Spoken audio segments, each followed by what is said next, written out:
Coworker gets written up for leaving without notice to see her dying pet. I just witnessed someone who gave 20 years to the company so far, and is very good at what she does, get written up for leaving spontaneously to go home to see her cat that was on the way out.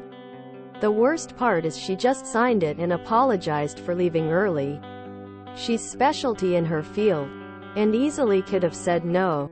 Since my sadistic boss knows her, she tapped into her weaknesses and made her emotionally bend the knee. Managers are always on a tyrannical power trip. Subhuman filth. First, I'm really sorry for what your coworker went through. The loss of a pet is terrible. Second, this is something I've seen multiple times. Most recently, a coworker took an hour off to take her dog to the vet.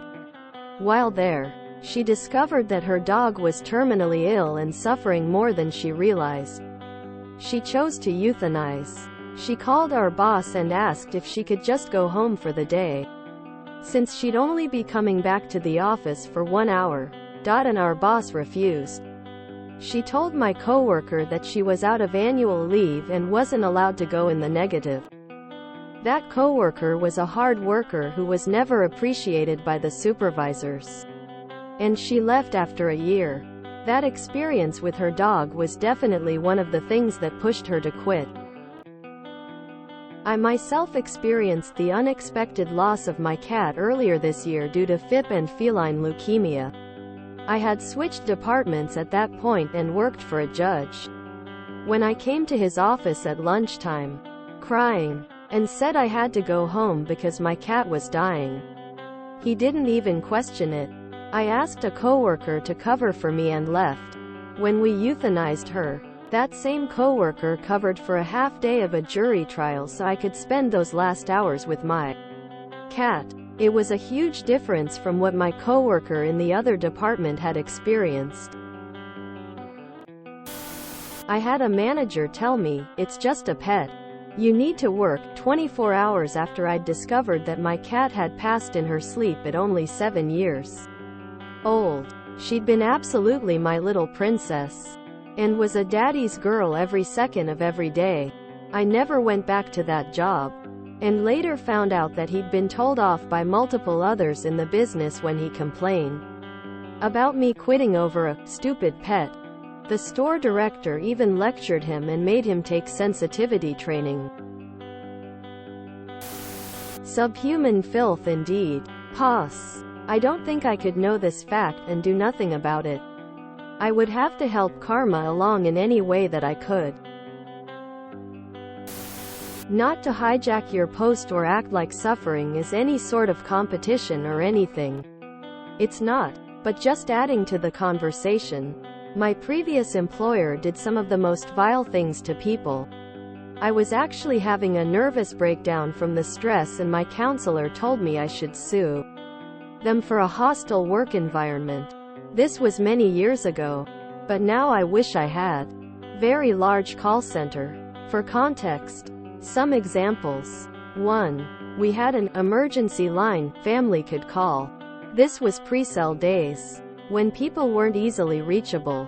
My grandfather died, and I didn't get to see him to say goodbye because they never checked the line and or simply chose not to tell me. I could have made it there in plenty of time.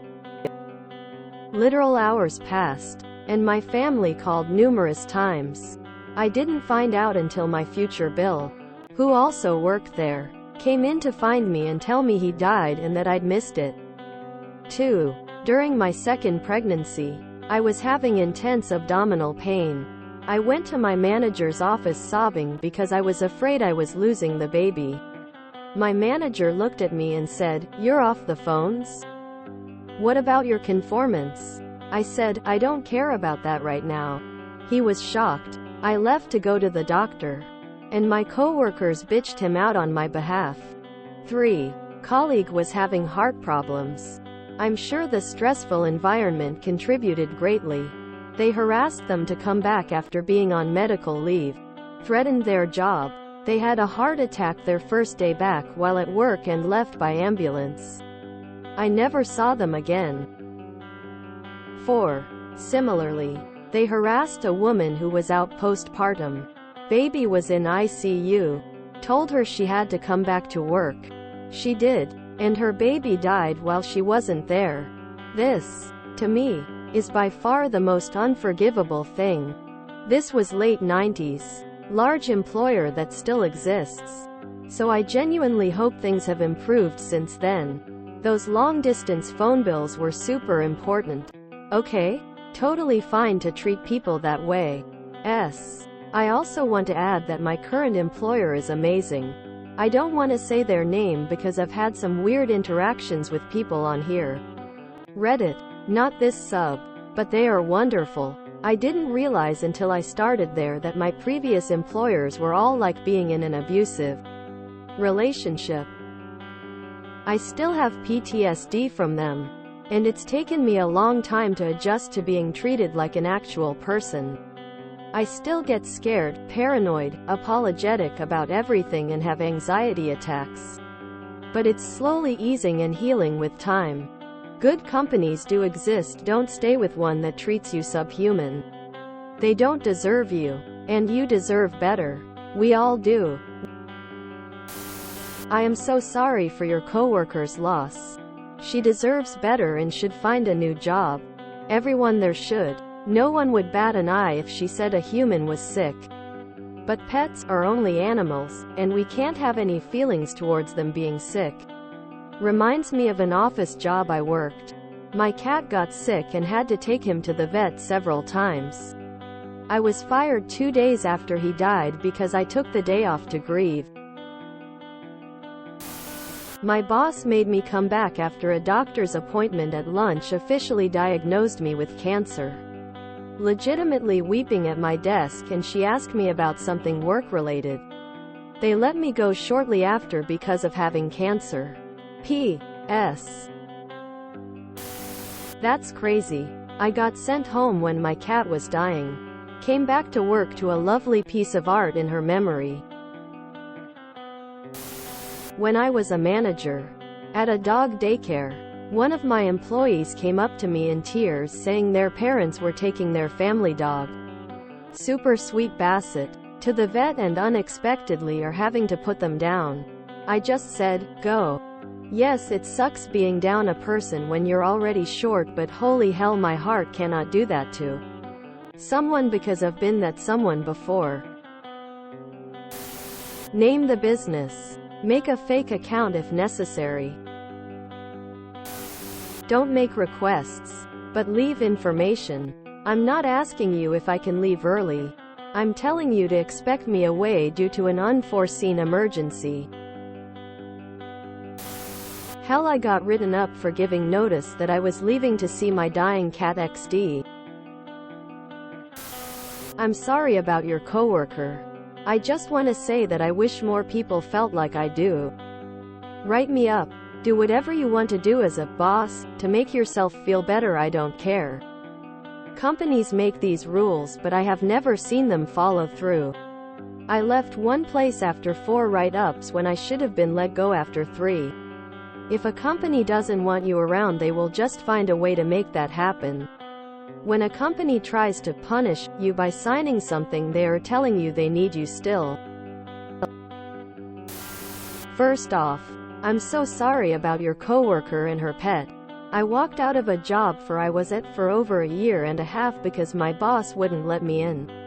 Extended extra hour after my lunch break, with multiple days' notice, to bring my cat to and from their vet appointment.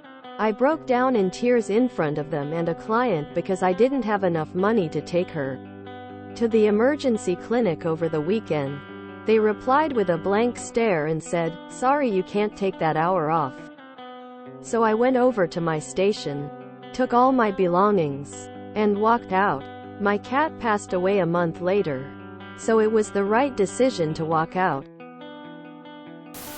That's so incredibly sad. Had any of my clients even sided me when my dog was going through it, they'd got dropped without notice. Pets are family. 20 years, and she's not running the place? That's horrible. An hour in advance. If I might ask, what field of labor are you in? I'm not really sure why this sub has the expectations it has. Of course she got written up. She left without notice. LMAO. To say managers are subhuman filth is a gross overgeneralization that is simply flat out false. Period. Not to mention a disgusting, hateful mindset to have.